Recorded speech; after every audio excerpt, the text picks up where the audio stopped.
पर्यावरण एवं पारिस्थितिकी। पारिस्थितिकी तंत्र विभिन्न स्तरों पर विभिन्न प्रजातियों के ऊर्ध्वाधर वितरण स्तर विन्यास कहते हैं। वर्ष 1942 में पारिस्थितिकी के ट्रॉफिक डायनेमिक पहलू पहलू का अध्ययन रेमंड एल लिंडमैन ने किया था। जल एक निर्जीव वस्तु है जो पर्यावरण का निर्माण करती है। प्रति व्यक्ति प्रजनन और या उत्तरजीविता में भाग लेने वाले प्रजातियों पर अनुकूल प्रभाव डालने और अंतर प्रजातीय अनन्य क्रियाएं कहलाती है, सहोपकारिता कहलाती है। पारिस्थितिकी तंत्र के कार्य करने और बने रहने के लिए बुनियादी आवश्यकता सौर ऊर्जा का निवेश है। किसी विशेष पोषी स्तर में खड़ी फसल को मापा जाता है बायोमास के रूप में। भारत सरकार के पर्यावरण और वन मंत्रालय के तहत एक वैधानिक स्वायत्त निकाय राष्ट्रीय जैव विविधता प्राधिकरण का स्थापना वर्ष 2003 में हुई है।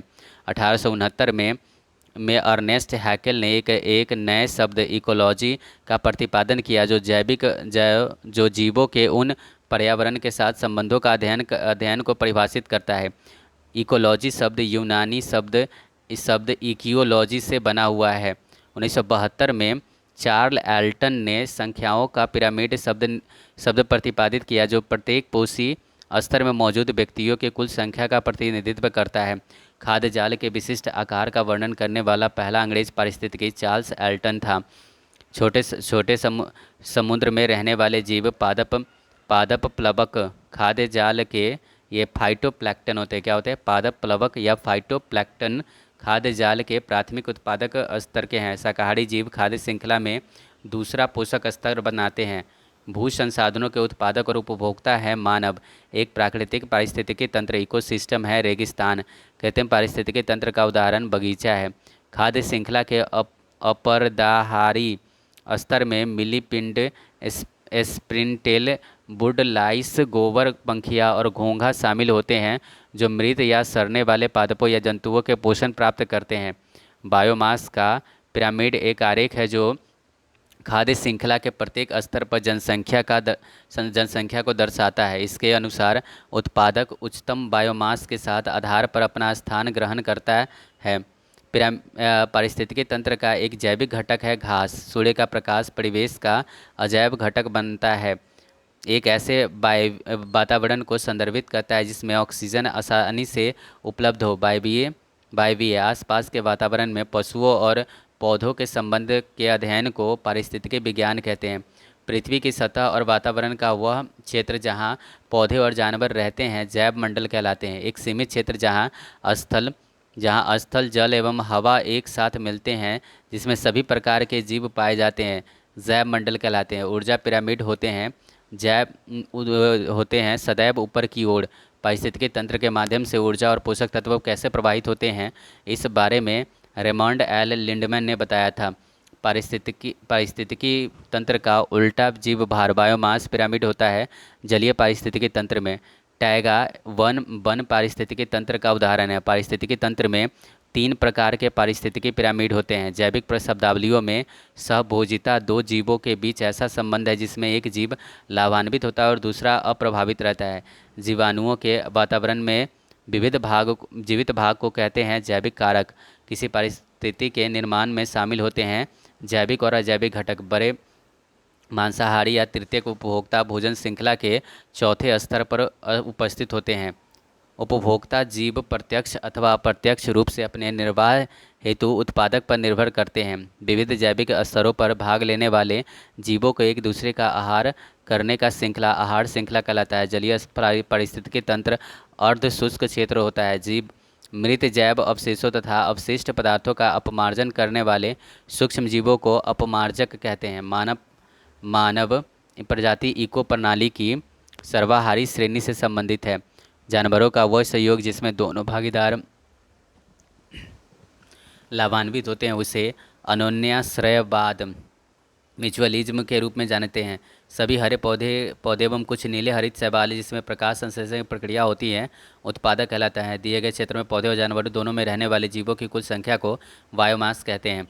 मृत पोषी पोषण के तरीके में जीव पोषक तत्वों के मृत और क्षयकारी पदार्थ के विलयन के रूप में भाग लेते हैं। पर्यावरण संरक्षण भारतीय अंतर्राष्ट्रीय अंटार्कटिक अधिनियम 2022 पृथ्वी विज्ञान मंत्रालय के तहत आत्मनिर्भर और संबंधित पारिस्थितिकी तंत्र के साथ साथ अंटार्कटिक पर्यावरण की रक्षा के लिए भारत को अपने राष्ट्रीय उपाय करने का लक्ष्य रखता है। भारतीय अंटार्कटिक प्राधिकरण स्थापित करने का प्रस्ताव करता है। पृथ्वी विज्ञान मंत्रालय भारत के कुछ कुछ प्रसिद्ध राष्ट्रीय उद्यान जैसे नागरहोल और बांदीपुर में संरक्षित घरेलू मवेशियों का निकटतम जंगली रिश्तेदार है नीलगाय। 1972 में पश्चिम बंगाल वन विभाग ने राज्य के दक्षिण पश्चिम जिलों में निम्न कोटिकृत कितसाल वनों को पुनर्जीवित करने में अपना विफलताओं को स्वीकार किया है। क्योटो प्रोटोकॉल जलवायु परिवर्तन से संबंधित सम्मेलन है। वन्यजीव अपराध नियंत्रण ब्यूरो पर्यावरण वन और जलवायु परिवर्तन मंत्रालय के तहत एक सांविधिक बहुविषयक निकाय है। इसका मुख्यालय नई दिल्ली में है। भारत साइट्स का हस्ताक्षरकर्ता बना वर्ष 1976 में। शिखर सम्मेलन 1992 में। एजेंडा 21 का अर्थ है 21वीं सदी। UNFCCC पूर्ण रूप है यूनाइटेड नेशंस फ्रेमवर्क कन्वेंशन और क्लाइमेट चेंज। शांत घाटी आंदोलन केरल राज्य में शुरू किया गया था 1973 में। वन संरक्षण के संदर्भ में नवदन्य आंदोलन 1984 में वंदना शिवा के द्वारा शुरू किया गया था। बेसल प्रोटोकॉल खतरनाक अपशिष्ट पदार्थों के सीमा पार स्थानांतरण से है। रामसर कन्वेंशन के अनुसार विश्व आर्द्र भूमि दिवस मनाया जाता है 2 फरवरी को। रामसर सम्मेलन का उद्देश्य आर्द्र भूमि का संरक्षण है। किगाली समझौता मॉन्ट्रियल प्रोटोकॉल का 8वां संशोधन है। विशेष जलवायु परिवर्तन निधि वर्ष 2001 में स्थापित किया गया था। रिड्यूस, रीयूज तथा रिसाइकल पर्यावरण संरक्षा के 3 R है। रियो शिखर सम्मेलन का संबंध जैव विविधता पर सम्मेलन है। विश्व का सर्वोच्च पर्यावरण संरक्षण पुरस्कार गोल्डन पांडा पुरस्कार है। लाल डेटा बुक एक ऐसी स्रोत पुस्तिका है जो सभी लुप्तप्राय वनस्पतियों और पशुओं से संबंधित पूरा अभिलेख रखती है। कार्बन शुल्क लागू करने वाला प्रथम देश न्यूजीलैंड है। संयुक्त राष्ट्र ग्रीन जलवायु कोष का मुख्यालय दक्षिण कोरिया देश में है। चिपको नारा पारिस्थितिकी की अस्थायी अर्थव्यवस्था है गढ़ा है सुंदरलाल बहुगुणा ने। जैव विविधता स्थानिक प्रजातियां पौधे और जानवरों की वे प्रजातियां हैं जो विशेष रूप से किसी विशेष क्षेत्र में पाई जाती है। पारिस्थितिकी विज्ञानी डेविड टिलमैन ने बाहरी भूखंडों पर एक दीर्घकालिक प्रयोग में दिखाया कि उत्पादकता, स्थिरता, पारिस्थितिकी तंत्र के आक्रमण के प्रतिरोध और उनकी मिट्टी में उर्वरता के लिए जैव विविधता का केंद्रीय तत्व है। जैव विविधता की स्वस्थानीय विधि या जैविक जानकारी को वेयर हाउस के रूप में संरक्षण क्षेत्र से संबंधित है। जैव विविधता को जीवधारियों का विस्तृत विविधता के रूप में परिभाषित करते हैं। निकोबारी कबूतर एक स्थानिक प्रजाति है। कारेंजी पुंछ आर्द्र भूमि स्थित है केरल में है। केरल में स्थित आर्द्र भूमि ससम कोटा झील है। रेणुका आर्द्र भूमि स्थान स्थित है हिमाचल प्रदेश में। कवरताल आर्द्र भूमि को 2020 में रामसर साइट के रूप में नामित किया गया था। यह बिहार राज्य में स्थित है।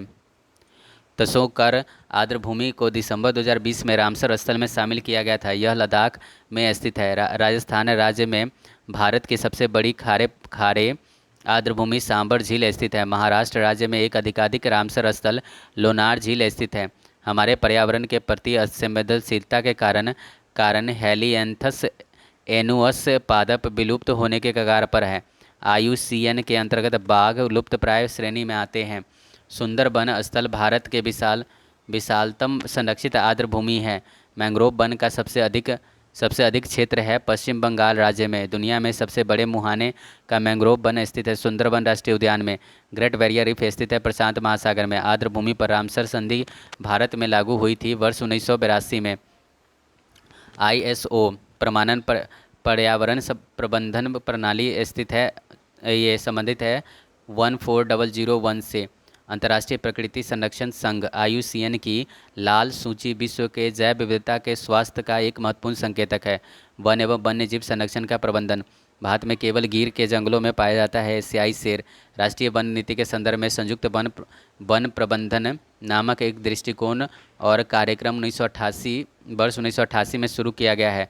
ब्लैक बक राष्ट्रीय पार्क का कालियार पार्क स्थित है गुजरात में। भारत में 18 जैव मंडल आरक्षित क्षेत्र है।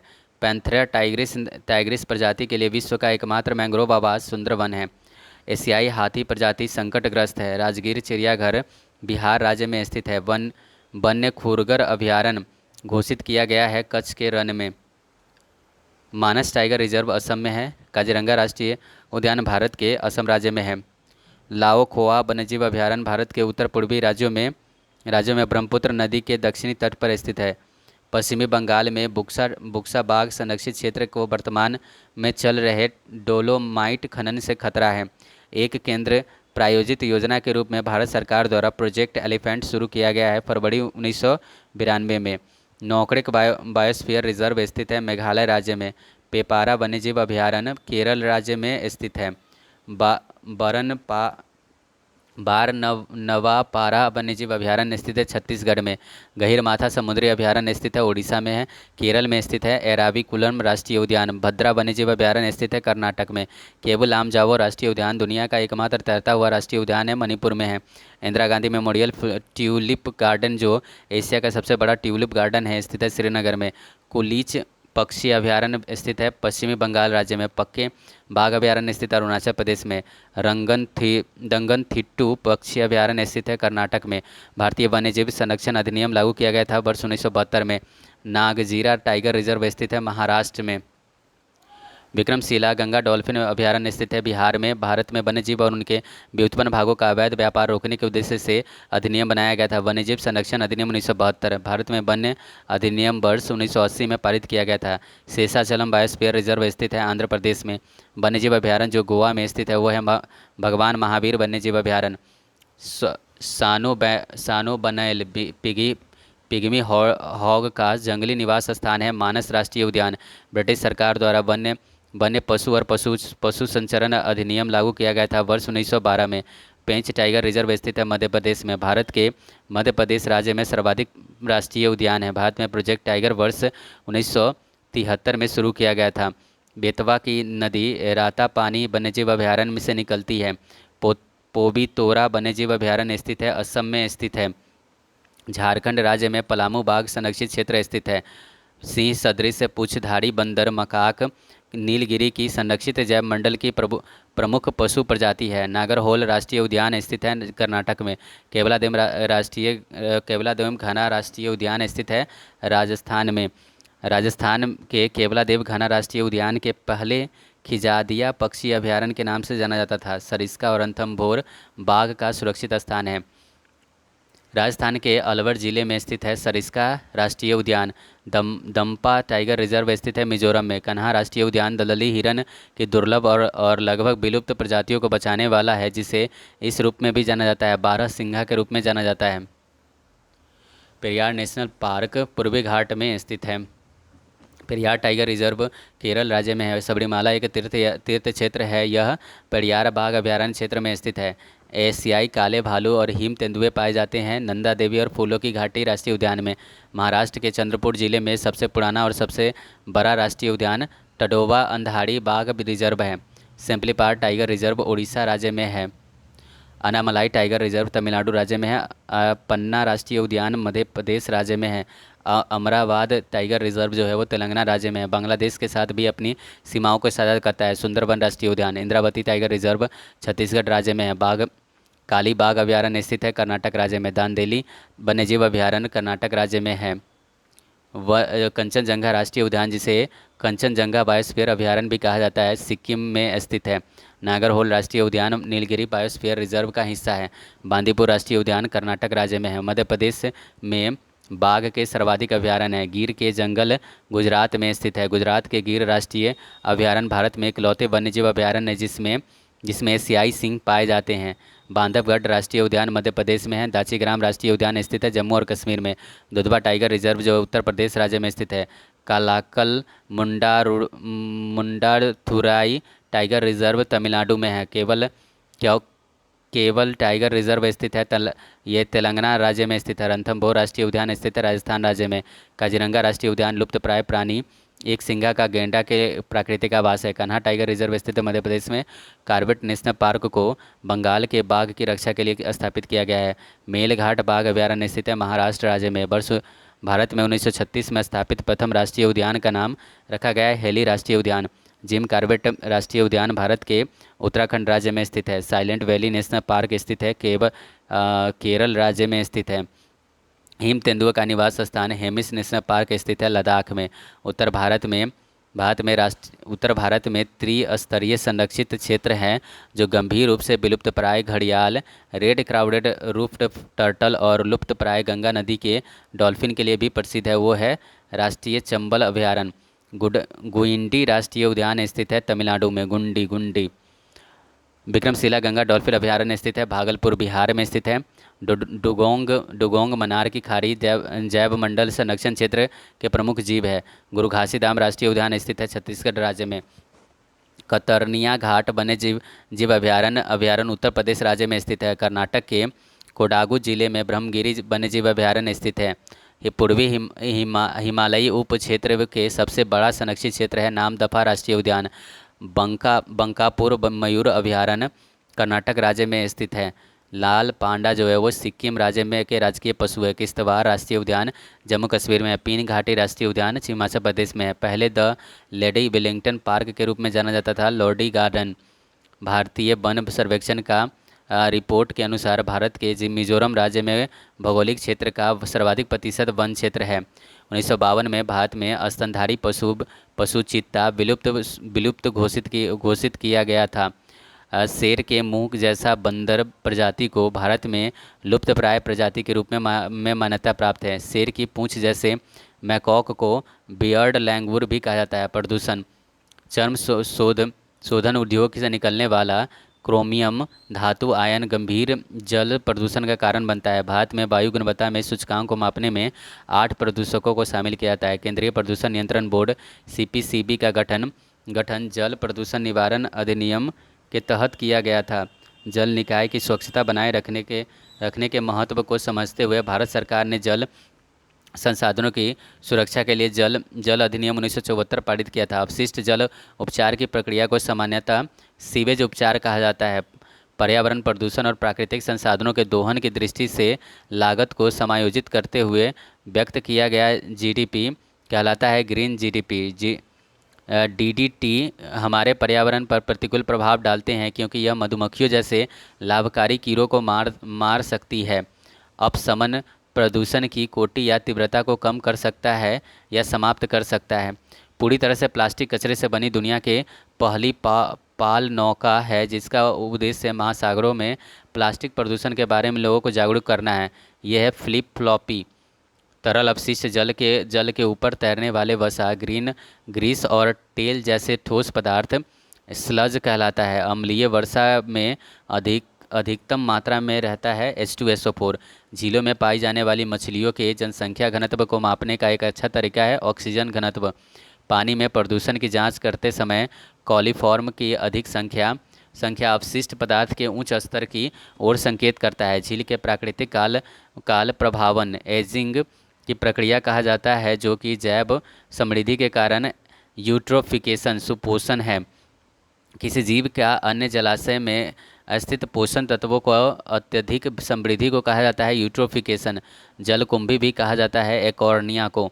कार्बन मोनोऑक्साइड प्रदूषक है क्योंकि यह हीमोग्लोबिन के साथ अभिक्रिया करता है। भारत में गिद्धों की आबादी के लुप्तप्राय होते जाने में डिक्लोफेनॉक औषधि व्यापक स्तर पर उत्तरदायी है। लाइकेंस का प्रयोग वायु प्रदूषण के जैव सूचक के रूप में किया जाता है। सल्फर डाइसल्फाइड का प्रदूषण लाइकेंस के अत्यधिक वृद्धि होने का सूचक है। वायु प्रदूषण का एक प्रकार स्मॉग बनाने के लिए धुआं स्मॉग और कोहरा फॉग शब्द संयोजित होता है।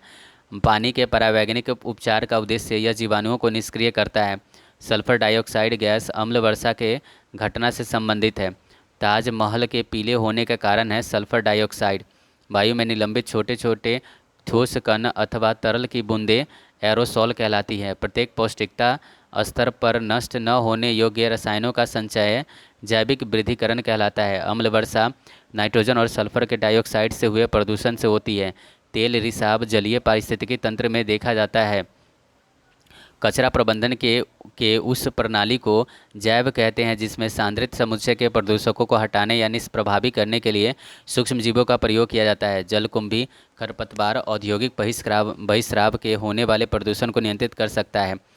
गाढ़ा कीचड़ मलजल उपचार का उपउत्पाद है जिसे बायोगैस बनाने के लिए उसे अपघटित किया जाता है। सॉलिड वेस्ट को किस नाम से जाना जाता है? स्लज के नाम से। हाइड्रोजन ईंधन में सबसे कम कम पर्यावरण प्रदूषण होते हैं। जल प्रदूषण का उपचार प्रतिवर्ती प्रसारण सबसे ज़्यादा ठोस अपशिष्ट उत्पन्न करता है। उत्पादन उद्योग। भारत में आर्सेनिक समस्या मुख्य रूप से प्रभावी क्षेत्रों में भूजल का अत्यधिक दोहन के कारण है। वर्ष 1952 में महान धुंध वायु प्रदूषण की एक गंभीर घटना है जिसे लंदन को प्रभावित किया था। मोटर गाड़ियों के एग्जॉस्ट में से निकलने वाली गैसों में कार्बन मोनोऑक्साइड गैस जहरीली होती है। ईंधन के अपूर्ण ज्वलन के कारण कार्बन मोनोऑक्साइड गैस उत्पन्न होता है। मार्बल कैंसर अम्लीय वर्षा के कारण मार्बल का क्षरण करता है। निम्नीकरण माने जाने वाले पदार्थ जैविक प्रक्रिया में निम्नीकृत किए जा सकते हैं। अम्ल वर्षा के दौरान वर्षा जल का पीएच होता है 5.6 से कम। प्लास्टिक गैर जैव निम्नीकरणीय नॉन बायोडिग्रेडेबल अवशिष्ट है। भूस्खलन एवं जलवायु परिवर्तन। ग्रीन हाउस गैसें वायुमंडल में गर्मी फैलाती हैं जिससे पृथ्वी गर्म होती है और ग्लोबल वार्मिंग का कारण बनता है। क्लोरोफ्लोरोकार्बन ग्रीन हाउस गैस में सर्वाधिक ऊष्मारोधी क्षमता होता है। वन और महासागर carbon dioxide green house gas के कुंड होते हैं। Carbon dioxide green house gas का सापेक्षिक योगदान पूर्ण विश्वव्यापी उष्णता के लिए मुख्य रूप से जिम्मेदार है। वह प्राकृतिक प्रक्रिया हरित गृह प्रभाव ग्रीन हाउस इफेक्ट है जो पृथ्वी की सतह को गर्म रखती है। कार्बन डाइऑक्साइड गैस हरित गृह प्रभाव में सबसे अधिक योगदान करती है। ग्रीन हाउस प्रभाव का अभिप्राय वायुमंडल गैसों के कारण सौर ऊर्जा को रोकना है। ग्रीन हाउस प्रभाव में पानी की वाष्प गैस सर्वाधिक भाग लेती है। ओजोन परत के क्षरण के कारण त्वचा कैंसर होता है। ओजोन जीवमंडल को परावैंगनिक किरणों से बचाती है। समताप मंडल में परावैंगनिक किरणों को ओजोन के द्वारा अवशोषित किया जाता है। ओजोन परत ऑक्सीजन के परावैंगनिक किरणों की प्रतिक्रिया से बनती है। विद्युत चुंबकीय विकिरण ऑक्सीजन के ओजोन में परिवर्तित कर देता है परावैंगनिक किरणों को। ओजोन का अणुसूत्र है O3 है। ओजोन में एक अणु में 3 ऑक्सीजन परमाणु होते हैं। अंतर्राष्ट्रीय संधि मॉन्ट्रियल प्रोटोकॉल ओजोन परत से संबंधित है। ओजोन का एक अपरूप ऑक्सीजन है। ओजोन परत का क्षय करने वाले क्लोरोफ्लोरोकार्बन का उपयोग प्रशीतक में किया जाता है।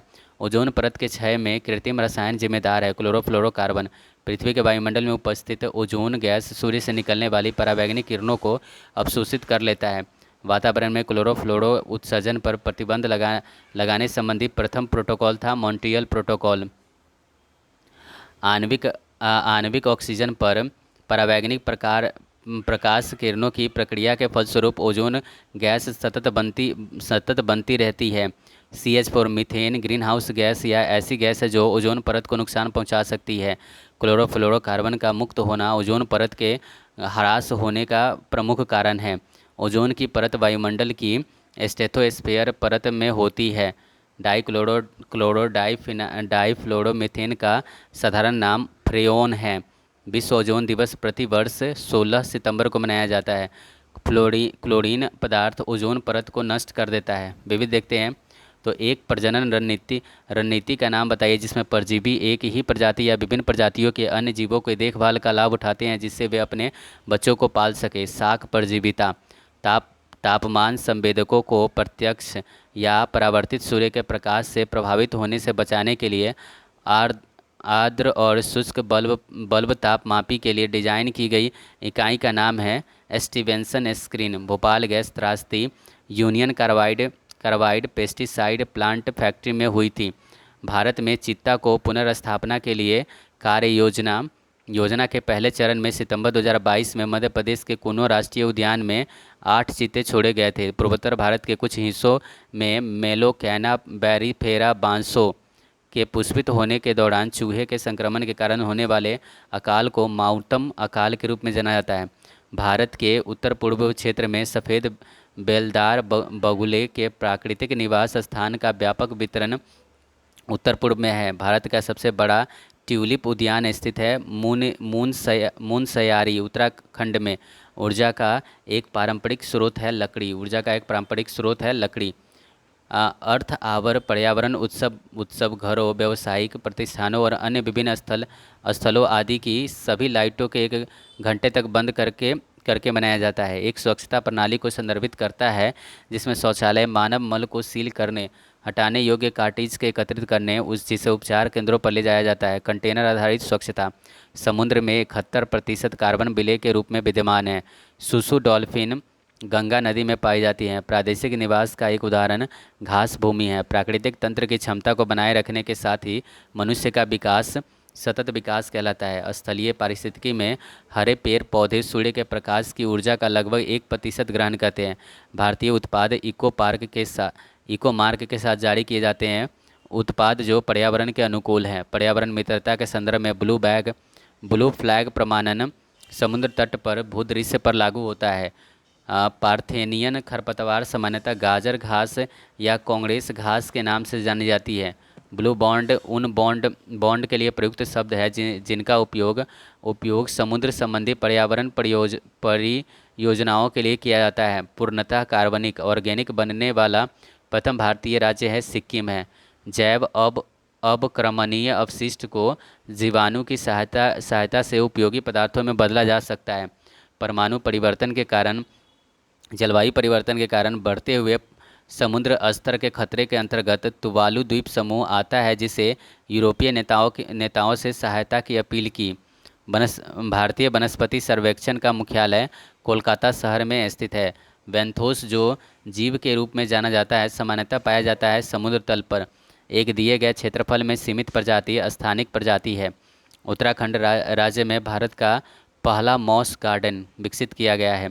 केरल राज्य ने जनता के बीच विज्ञान को बढ़ावा देने के लिए कैफ़े साइंटिफिक आरंभ किया है। BODSD5 संदर्भित है 5 दिनों में जैव रसायन ऑक्सीजन का मांग। भारत में सिंधु नदी प्रणाली की ब्यास नदी को डॉल्फिन के प्रसिद्ध वास स्थल के रूप में जाना जाता है।